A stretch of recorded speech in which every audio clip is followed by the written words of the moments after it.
Hey guys, welcome back to your channel trading university. So guys, जैसे कि आपको पता है, अब आप लोगों के लिए मैं एक सीरीज चला रहा हूं जिसमें हम एक स्टॉक को एनालाइज करते हैं जो मार्केट लीडर्स हैं अपने सेगमेंट में और कहीं ना कहीं थोड़ा फेमस है, बदनाम है, कुछ भी कह लो आप। बट आपको जैसा कि पता है, एक सीरीज चल रही है जिसके बारे में हमने आप लोगों को पहले ही बताया था, जिसके बारे में ऑलरेडी वीडियोस बना चुके हैं। अभी मैं आप लोगों के लिए एचडीएफसी बैंक पे वीडियो बना चुका हूं जिसमें हमने कंप्लीट एनालिसिस करा है। हम टाटा मोटर्स पे आप लोगों के लिए वीडियो लेके आ चुके हैं और आज की जो हमारी वीडियो रहेगी वो रहेगी गाइज येस बैंक के ऊपर। सो गाइज, आपको पता है कि बहुत ही कंट्रोवर्शियल बैक है। पेटीएम पर भी आप लोगों के लिए कल वीडियो जा चुकी है चैनल पे। अगर आपने पेटीएम की वीडियो नहीं देखी सो मैं एडिटर को बोलूंगा यहाँ पे पिन कर देगा ताकि आप लोग जाके पेटीएम की भी वीडियो देख सको। उसमें मैंने ब्रीफ एनालिसिस किया, टेक्निकल एनालिसिस भी किया, फंडामेंटल एनालिसिस भी किया, हर चीज के बारे में, हर पर्सपेक्टिव से बिजनेस को एनालाइज किया कि क्या अपसाइड दिख सकती है, क्या डाउन साइड है। टेक्निकली भी देखा, फंडामेंटली दोनों चीज देखी, बैलेंस शीट भी इन डिटेल स्टडी करी थी, कंसोलिडेटेड रिजल्ट्स भी देखे थे, उसके स्टैंड अलोन रिजल्ट्स भी देखे थे, हर चीज एनालाइज करी थी।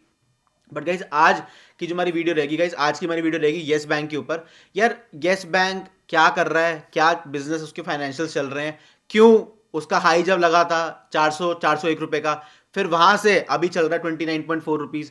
तो ऐसा क्या हुआ बिजनेस में, आगे के करंटली पर्सपेक्टिव से फ्यूचर ग्रोथ बिजनेस की क्या दिख रही है, और इन जनरल भैया मार्केट में क्या कंडीशन के हिसाब से क्या जो चीजें चल रही हैं, आरबीआई के जो रूल्स आ रहे हैं, क्या और बैंक्स हमारे एसबीआई को सपोर्ट कर रहे हैं, क्या जो शेयर होल्डिंग है FII specially domestic institutional investors में, जो हमारे बैंक्स, जो हमारे Axis Bank, SBI, IndusInd, HDFC, ICI, इनमें से कौन कौन से बैंक्स की होल्डिंग है, उसमें शेयर होल्डिंग पैटर्न भी उसको एनालाइज करेंगे। सो गाइस, अब सीधा चलते हैं चार्ट की तरफ। जैसे कि आपको पता है, ये हमारा 1 वीक का चार्ट है। जैसे कि मैं आपको बताया, अप्रोक्सीमेटली ये हाई था हमारा। अगर मैं एग्जैक्ट बात करूँ तो 402.8 रुपीज़ का हाई था, हल्का बहुत ऊपर नीचे होगा वो भी पैसे की टर्म्स में। बट 403 रुपए का हमारा हाई था येस बैंक का, विच वॉज अप्रोक्सीमेटली इन 27 अगस्त 2018 में, मंडे का दिन था। और उसके बाद से ये लेवल कभी भी इसको दोबारा देखने को नहीं मिलेगा, होपफुली। बाकी देखो, अगर कुछ नहीं पता, कंपनी का अगर बिजनेस टर्न अराउंड हो रहा है, कंपनी के अगर फाइनेंशियल्स बहुत ही ज़्यादा सुधर रहे हैं, तो कहीं ना कहीं हमें एक अच्छी मोमेंटम, एक मूवमेंट हमें देखने को मिल सकती है। बट उससे पहले हमें यह देखना है कि यार ऐसा हुआ क्यों था। सो गाइस, कहीं ना कहीं अगर आपको नहीं पता, मैं आपको बेसिक एक छोटा, मतलब एक शॉर्ट में बताऊं तो जब किसी कंपनी का प्रमोटर, जब किसी कंपनी के प्रमोटर्स एक स्कैम में लाइबल माने जाते हैं, उनको प्रूव करा जाता है कि ये इस स्कैम का पार्ट थे। अगर आपको पता नहीं है, जो डीएचएफएल वाली कहानी थी, जो हमारे जो येस बैंक के जो जिन्होंने स्टार्ट किया था, उन उस टाइम के जो सीईओ थे, मैं ज़्यादा नाम नहीं लूंगा, मेरे को कोई लेना देना नहीं है किसी से। बट मैं इन जनरल आपको एक शॉर्ट में बताना चाहूंगा। मैं आपको बस ये बताना चाहूंगा कि अगर किसी कंपनी का प्रमोटर खुद किसी स्कैम में लायबल या गिल्टी प्रूफ करा जाता है, तो उस स्टॉक के साथ यही हाल होता है, जैसे कि हुआ था। कि आपको बेसिक आपको ऑलरेडी स्टोरी पता है, जो डीएचएफएल और जो येस बैंक की जो कोलैबोरेशंस थी, कि कैसे जो येस बैंक के जो सीईओ मैनेजिंग डायरेक्टर थे, वो अपनी बेटी के सब्सिडरी से उन्होंने जो अकाउंट्स, उन्होंने जो कंपनीज बना रखी थी, उससे वो कैसे स्मगल करते थे पैसा और डीएचएफएल को कैसे देते थे। तो कहीं ना कहीं जब ऐसे स्कैम जब कंपनीज के थ्रू किए जाते हैं, कंपनीज के द्वारा कराए जाते हैं, तो कहीं ना कहीं ये चीज़ें छुपाई नहीं छुपती, ज़्यादा टाइम तक नहीं चलती, और कहीं ना कहीं सच्चाई स्टॉक मार्केट में बाहर आ गई थी। तभी 402 403 रुपए से अभी 29.45 चल रहा है बेचारा। और गाइस, मैं आपको एक चीज़ और बता दूं, अगर मैं आपको टेक्निकली बात करूं ना, जब हम ट्रैप्स की बात करते हैं, ये जो हमारी रेंज है ना, ये जो हमारी रेंज है, ये जो मैं आपके लिए मार्क कर रहा हूं, इसी रेंज में हमारे जो 80 से 85%, 80 से 85% जो इन्वेस्टर्स हैं येस बैंक के, वो इसी रेंज में ट्रैप्ड है। इस रेंज में इसलिए ट्रैप्ड है क्योंकि 402 का हाई था, ये आ गया 175। अब यार, लोग ने सोचा होगा 175 से अब क्या ही गिरेगा, यहाँ पे खरीद लेता हूँ। ऐसी बात नहीं है, प्रॉफिट नहीं दिखाया उस टाइम, 1 वीक पे एनालाइज करके बता रहा हूँ, ऐसी बात नहीं है। जिन लोगों ने 170, 172, 173 पे खरीदा, ये स्टॉक 275 भी गया, 260 भी गया, बट फिर यहाँ से रेजिस्टेंस ली, फिर दोबारा यहाँ पे आया, कोई दिक्कत नहीं है। लोगों ने और खरीदा यहाँ पे कि भाई और कितना गिरेगा, येस बैंक हमारा फेवरेट स्टॉक, जो एक टाइम का एचडीएफसी बैंक, आईसीआईसीआई बैंक हुआ करता था। फिर ये जो स्टॉक है, इसने हाई लगाया 283 284 का, ये वापस 170 से 283 284 भी गया। यहाँ पे भी लोगों ने सोचा अब तो भाई रिकवरी आई जाएगी, अब तो वापस ऊपर चला ही जाएगा। बट फिर भैया यहीं से गिरना शुरू हुआ था, यहीं से गिरना शुरू हुआ, और फिर ऐसी ऐसी गिरावट हमें देखने को मिली कि सीधा 29.45 चल रहा है। इसका जो लो लगा था, इस स्टॉक का जो लो लगा था, मैं रीसेट करके बताऊँ आपको, अगर अगर मैं आपको रीसेट करके बताऊँ, इस कंपनी का जो लो लगा था, ये आप कैंडल देख पा रहे हो, ये वाली कैंडल अप्रॉक्सीमेटली क्लोजिंग नहीं हुई, कोई बात नहीं, बट विक प्राइस यहाँ तक गया था, विच इज़ अप्रॉक्सीमेटली 5.80। अगर मैं आपको प्राइस के टर्म्स में बताऊँ, 5.70 भी होता है, अप्रॉक्सीमेटली 5.80 था इस स्टॉक का लो, जिसका हाई 402 403 का हुआ करता था, मात्र 2-3 साल में गिर के, 2-3 साल में गिर के इसका जो लो था सीधा 402 403 से सीधा 5.8 आया। तो कहीं ना कहीं जैसे मैं आपको बताया कि जो हमारे मेजॉरिटी ऑफ द ट्रेडर्स हैं, जो हमारे मेजॉरिटी ऑफ द इन्वेस्टर्स हैं गाइस, वो इसी रेंज में ट्रैप्ड हैं, वो हमारी इसी रेंज में ट्रैप्ड है। ये जो मैं आप लोगों को बना के दिखाई, एक काम करता हूँ, थोड़ा कलर चेंज कर देता हूँ, कहाँ गया, हाँ, मेजॉरिटी ऑफ लोग जो हैं वो इसी रेंज में ट्रैप्ड हैं। अब कलर चेंज कर दूँ थोड़ा, इसका लाल कर देता हूँ, ठीक है। Majority of the traders, majority of the investors, ये ना काफ़ी जो हमारी ब्रोकरेज फर्म्स हैं, ज़ेरोधा भी डेटा लेके आई थी, और हमारी जो और भी ब्रोकरेज फर्म है जो उस टाइम से ऑपरेट कर रही है, वो भी डेटा लेके आई थी कि जो इन्वेस्टर्स हैं उनके पास जो येस बैंक के शेयर्स हैं वो करीबन इसी रेंज में है, क्योंकि यार सब लोग इसी रेंज में ट्रैप हुए थे, और अभी भी इसलिए उन्होंने होल्ड कर रखा है लोगों ने कि यार कभी ना कभी तो ऊपर चला जाएगा। जैसे जिस साइकोलॉजी से जब लोगों ने यहाँ पे इन लेवल्स पे बाइंग करी थी, इन लेवल्स पे बाइंग करी थी, और लोगों ने यहाँ पे भी बाइंग करी होगी, यहाँ पे भी एवरेज की भैया अब तो ऊपर जाना ही है। जब भाई खुद सोचो, जब 280 पे आ गया, जब 160 से गिर के चढ़ के 280 पे आ गया वो। बट गाइज आपको एक चीज़ बताऊँ, जब आप परसेंटेज टर्म्स में कैलकुलेट करोगे ना, और अगर आपने मेरी फिबोनाची की वीडियो देखी है, अगर आप इस फॉल को और इस रिट्रेसमेंट को परसेंटेज में कैलकुलेट करोगे ना, आपको पता है कौन सी रिट्रेसमेंट आएगी, 50% रिट्रेसमेंट। अभी मैं आपको पावर ऑफ फिबोनाची हल्का दिखा दूंगा। अगर आपने मेरी बेसिक्स ऑफ फिबोनाची वीडियो नहीं देखी, सो गो चेक इट आउट, आपको मजा आ जाएगा वीडियो देख के। गाइज ये देखो, अब मेरे को बताओ जो लोग बोलते हैं भैया फिबोनाची काम नहीं करती, अगर आपने, मैं बार बार ये बोल रहा हूँ, अगर आपने मेरी फिबोनाची की वीडियो नहीं देखी तो गो चेक इट आउट, आपको मजा आ जाएगा फिबोनाची की वीडियो देख के। उसमें भी मैंने यही बात करी थी कि भैया ये देखो, स्टॉक गिरते 1 से 0 पे आ गया, न्यूट्रल रेंज पे आ गया, 0 पे आ गया, फिर इसने क्या किया, इसने एग्जैक्टली रेजिस्टेंस ली, कौन से लेवल से, एग्जैक्ट रेजिस्टेंस ली हमारे 50% रिट्रेसमेंट का जो लेवल होता है, जो हमारा 0.5 का फिब लेवल होता है, जो कि बहुत ही ज्यादा स्ट्रॉन्ग रेजिस्टेंस होती है। अगर प्राइस वहां तक आ रहा है, जैसे कि आप देख पा रहे हो जो प्राइस है वो यहां तक गया था, बट क्योंकि ये लेवल जो था वो हमारा 0.5 का फिब लेवल था भैया, प्राइस वहां पे ऊपर सस्टेन नहीं कर पाया, और वहीं से आपको एक शार्प सेलिंग देखने को मिली है। So this is the power of Fibonacci. Just to give you example, मैं एक छोटा सा यहाँ पे एग्जांपल दिया है कि मेरे से अक्सर पूछा जाता है कि सर फिबोनाची काम नहीं करती। यार येस बैंक में काम किया है। अगर लोग अपना 275 पे प्रॉफिट बुक कर लेते तो उनको पता चल जाता कि भैया 50% का रिट्रेसमेंट है, अभी तो गिरना शुरू हुआ है ये, अभी तो ऑपरेटर ने ट्रैप किया था आपको कि आपके यहाँ पे भी पैसे डलवाए, फिर आपके यहाँ पे भी पैसे डलवाए कि भैया अब तो ऊपर जाना ही जाना है। तो यार यही पार होती है जब हम टेक्निकल चार्ट पैटर्न्स को एनालाइज करते हैं। अभी हमने टेक्निकली बात करी है, फंडामेंटली बात करेंगे, बट इसलिए मैं बार बार बोलता हूँ यार, दोनों मीडियम्स, चाहे आप टेक्निकल एनालिसिस कर रहे हो चाहे फंडामेंटल एनालिसिस कर रहे हो, ये जो दोनों मीडियम्स होते हैं ना, इनकी इक्वल वेटेज होती है और बहुत ही ज़्यादा अहमियत रखते हैं, बहुत ही ज़्यादा इंपॉर्टेंस रखते हैं। तो मैं बार बार ये बोलता हूँ, अगर मार्केट में ट्रेडर बनना है, अगर पार्ट टाइम ट्रेडर से फुल टाइम ट्रेडर बनना है, अगर मार्केट में लंबे समय के लिए टिकना है, तो आपके टेक्निकल्स भी अच्छे होने चाहिए, आपके फंडामेंटल्स भी अच्छे होने चाहिए, आपका इन जनरल मार्केट को इमोशन, जो मार्केट का सिनेरियो समझने की जो शक्ति है, जो क्षमता है, वो बहुत ज्यादा होनी चाहिए। और कैसे आएगी, वो टेक्निकल्स लर्न करके आएगी, फंडामेंटल्स लर्न करके आएगी। मैंने आपको जस्ट अभी फिबोनाची लगा के दिखाया है, और हमने अभी देखा, ये मैंने भी नहीं देखा था, बट मेरे को आइडिया था, कहीं ना कहीं मेरे को आइडिया इसलिए था क्योंकि मैंने टेक्निकल अच्छे से समझ रखे, मैंने बहुत ज्यादा चार्ट्स पे टाइम स्पेंड कर रखा है, मैंने लाखों चार्ट देख रखे हैं, तो मेरी आंखें अपने आप बता देंगी कि भाई ये टाइप का पैटर्न बनना है। अगर आपने मेरी वीडियोस नहीं देखी, आपको पता चल जाता है कि जब भी मैं कोई स्टॉक एनालाइज करता हूँ, इसको पैटर्न दिख जाता है, मेरे को इसलिए दिख जाता है। मैं चाहता हूँ कि आप लोगों को भी दिखे, आप चार्ट्स पे ज़्यादा टाइम, जितना टाइम स्पेंड करोगे, आप लोगों को भी चार्ट पैटर्न दिखने शुरू हो जाएंगे। जैसे कि हमने अभी फिबोनाची की बात करी। सो गाइस, अगर मैं रिमूव ऑल ड्राइंग्स करूँ, जैसे कि हमने बात करी कि 50% का फिबोनाची का लेवल था, अगर हम थोड़ा और नीचे की साइड आए, जो कि आसपास, जब जिस रेंज में ये ट्रेड कर रहा है, जिस रेंज में ये ट्रेड कर रहा है, तो एक काम करते हैं, एक दोबारा बॉक्स पैटर्न बनाते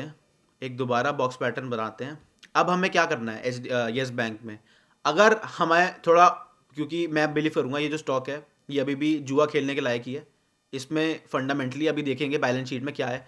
एक बॉक्स पैटर्न बनाया आप लोगों के लिए। ये बॉक्स पैटर्न क्यों बनाया, बॉक्स पैटर्न इसलिए बनाया है क्योंकि पहले भी जो हमारी जो येस बैंक का स्टॉक था, अगर टेक्निकली बात करूँ तो इस लेवल पे रुका हुआ है, जहाँ पे अभी 1 वीक के टाइम फ्रेम पे रुका हुआ है। तो हमें क्या चाहिए if we are going long, we need a strong bullish candle here with a retest plus good volumes चाहिए हमें। उसके बाद कहीं ना कहीं हम एक लॉन्ग की ट्रेड बनाने की सोचेंगे, देखेंगे अपनी ड्यू डिलीजेंस के हिसाब से। Guys, this video is only for information purposes, we are not SEBI registered advisors, इसलिए मैं आपको बोल रहा हूँ करना है, पैसे बनेंगे, आपके बनेंगे, लॉस होगा आपका होगा, पैसा आपका है, बट मैं आपको ये हेल्प कर सकता हूँ, समझा सकता हूँ कि कैसे सिनेरियो को पढ़ते हैं, कैसे सिनेरियो को समझते हैं। जैसे कि हमने बात करी, कैंडल क्लोजिंग चाहिए हमें, कौन सा लेवल है आपका, ये आपका अप्रोक्सीमेटली लेवल है 32 रुपए का। 32 रुपए के ऊपर अगर बुलिश की ट्रेड लेनी है आपको यस बैंक में, 32 रुपए के ऊपर का वेट करना है, 32 रुपए की क्लोजिंग का वेट करना है, उसके बाद रीटेस्ट का वेट करना है, रीटेस्ट के बाद सेकंड कैंडल कंफर्मेशन चाहिए, प्लस गुड वॉल्यूम्स चाहिए। अगर वॉल्यूम्स नहीं होंगे किसी स्टॉक में तो क्या होगा,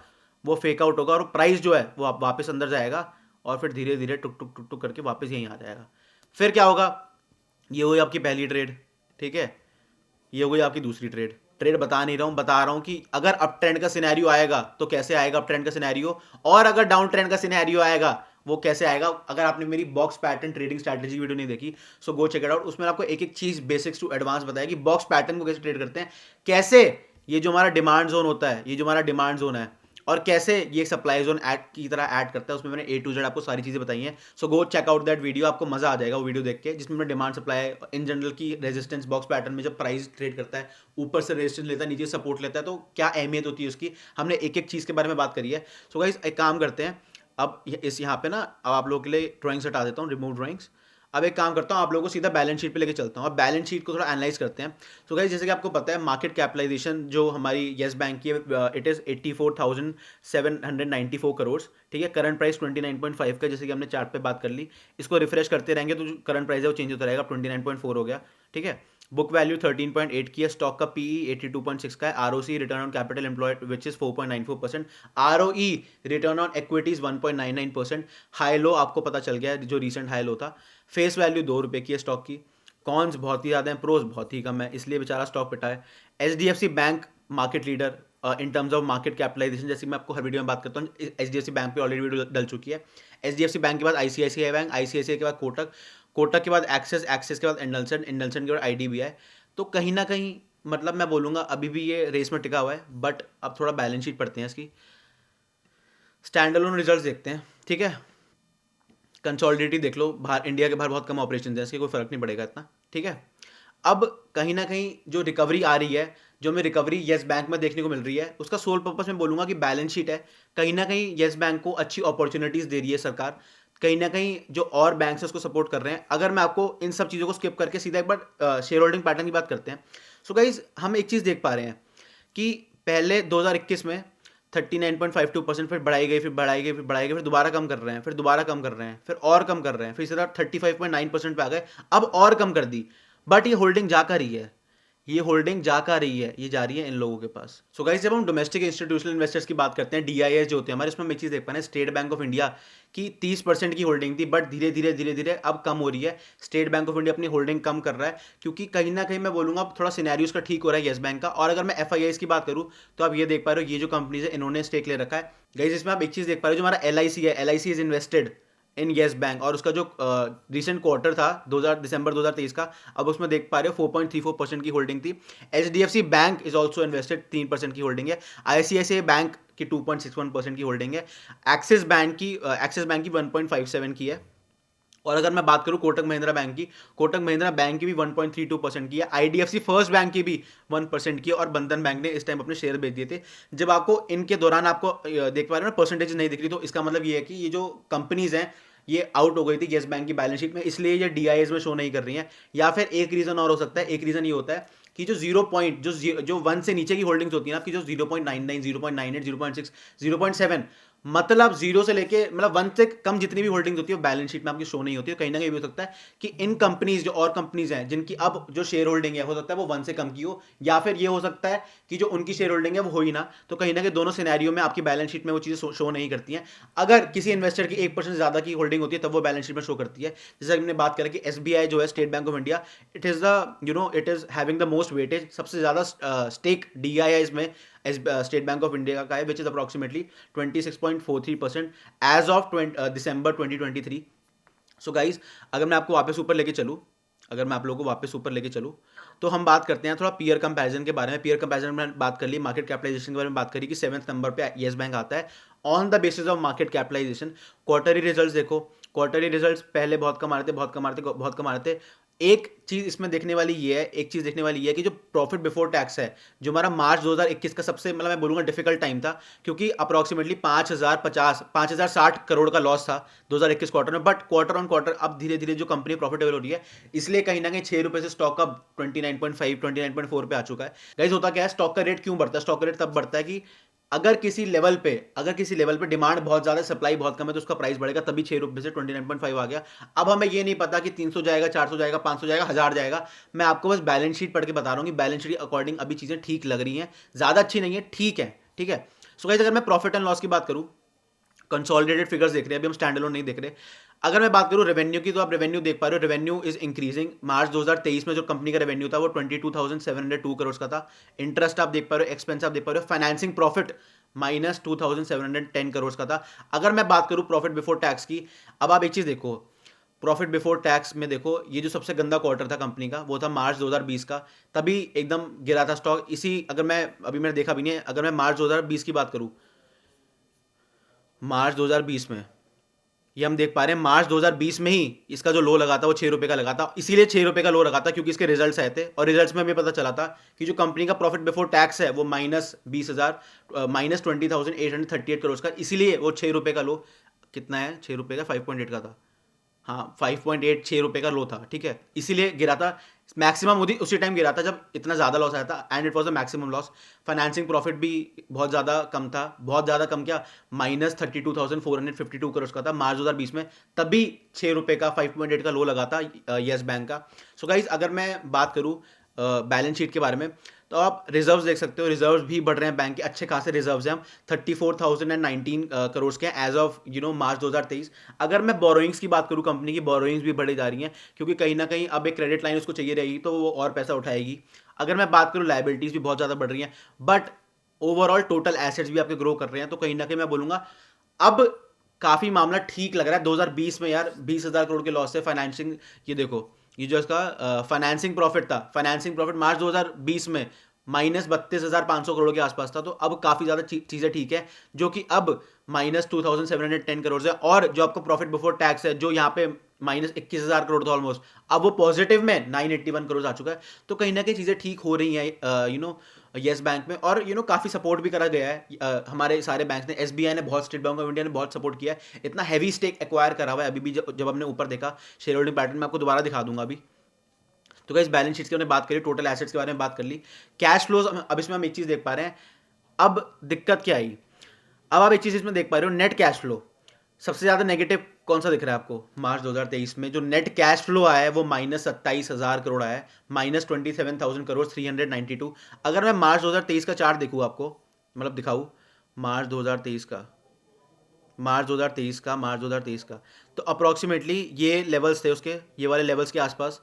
तो मतलब जब ये ट्रेड कर रहा था, which it was trading approximately at 15-16 रुपए, 15-16 के रुपए के आसपास ये ट्रेड कर रहा था। तो कहीं ना कहीं जब ये ट्रेड कर रहा था 15-16 के आसपास, उस टाइम जो नेट कैश फ्लो था कंपनी का, it was negative, and negative by a very very huge amount, which was approximately -27,000 crore 392। तो कहीं ना कहीं जब हम रेशियोज की बात करी, जब हमने कैश फ्लोज की बात करी, हमने शेयर होल्डिंग पैटर्न की बात करी, हमें काफ़ी चीज़ें समझ आ रही है कि अभी भी चीज़ें इतनी ठीक नहीं है। मतलब ठीक है, पहले से तो ठीक है, बट अभी भी इतनी ठीक नहीं है। क्या इसमें पैसा डालना है, क्या इसमें पैसा नहीं डालना, तो गाइस वो आपको अपनी ड्यू डिलिजेंस के हिसाब से देखना है, आपको अपने हिसाब से देखना है। बट गाइस, अगर आप 400 रुपए के लेवल से होल्ड कर रहे हो, अगर जिस रेंज की हमने बात करी कि जो मैक्सिमम रिटेल जनता थी वो इस रेंज में ट्रैप हुई थी, अगर मैं आपको लगा के दिखाऊं, जो ये वाला हमारा अगर आपने इस रेंज से होल्ड कर रखा है, तो हो सकता है आपको पूरी जिंदगी होल्ड करना पड़े, हो सकता है आपके बच्चों को होल्ड करना पड़े, क्योंकि कुछ नहीं पता क्या हो जाए। स्टॉक मार्केट है, यहाँ से वापस भी गई थी, यहाँ से ऐसे शेयर नहीं है। मतलब अगर मैं बात करूँ, तो आज हमने बात करी rise and fall of yes bank की। तो राइज क्या था, फॉल क्या था येस बैंक का, क्यों ऐसा हुआ था, क्या सिनेरियो उस टाइम पूरा बना था। गाइज, आई होप आपको ये वीडियो डिटेल्ड एनालिसिस की सीरीज जो मैं चला रहा हूँ स्टॉक्स के ऊपर, आपको पसंद आ रही होगी। मेरे को कमेंट सेक्शन में जरूर बताना कि अब नेक्स्ट स्टॉक का कौन सा एनालाइज करना है। मैं कमेंट सेक्शन में गाइज प्लीज बताया करो, और बिना लाइक करे मत जाना। अपनी फ्रेंड्स और फैमिली के साथ जरूर शेयर करना, क्या अभी भी वो येस बैंक में इन्वेस्टेड है, मेरे को जरूर बताना, और उनसे ही पूछ के बताना, उनके साथ वीडियो को शेयर करना कि और आपको अब नेक्स्ट वीडियो कौन से टॉपिक पे चाहिए, उसी टॉपिक पे आपके लिए वीडियो लेके आऊंगा, उसी शेयर पे आप लोगों के लिए वीडियो लेके आऊंगा। ऐसे ही डिटेल्ड एनालिसिस करेंगे। मेरे को कमेंट सेक्शन में जरूर बताना कैसी लग रही है हमारी video. So guys, please like, share and subscribe to our channel, and thank you for watching all our videos. We will be back with another great video for you guys. Thank you so much for watching. See you guys, bye.